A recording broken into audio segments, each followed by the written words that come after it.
మనం సింగిల్ గా ఉండడం బెటరా రిలేషన్షిప్ లో ఉండడం బెటర్ అంటారా? సింగిల్ గా ఉండడమే బెటర్ అక్క. ఇది కరెక్ట్. రిలేషన్షిప్ లో ఉంటే బాగుంటుంది. లవ్ చేసి సింగిల్ గా ఉండడం యాక్ట్ చేయడం బెటర్. ముగ్గురికి పెళ్ళి అయిపోయింది.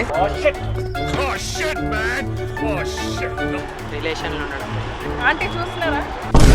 సో మీ క్రష్ కోసం మీరు చేసిన ఇంప్రెసివ్ థింగ్ ఏంటి? ట్రస్టా Crush. I think I'll do well in studies in school so that he'll notice. Top score చేస్తాను.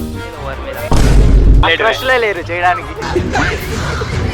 సో మీ గర్ల్ ఫ్రెండ్ కానీ మీ వైఫ్ కానీ మీ మీద అలిగింది, సో ఆమెను బుచ్చగించడానికి ఏం చేస్తారు? ఆమె పేరు రాజ్యలక్ష్మి. రాజే అంటే వాళ్ళకి తీరిపోతుంది. ఇలా అలిగింది అనుకోండి, నేను అలా ఏదో బయటకు వెళ్ళినట్టు వెళ్ళేసి సో ఏదో గిఫ్ట్ తెచ్చేసి మళ్ళీ తని అలకపోయేలాగా మళ్ళీ ఆ గిఫ్ట్ ఇస్తాము. సో మళ్ళీ యాజ్ ఇట్ ఈస్.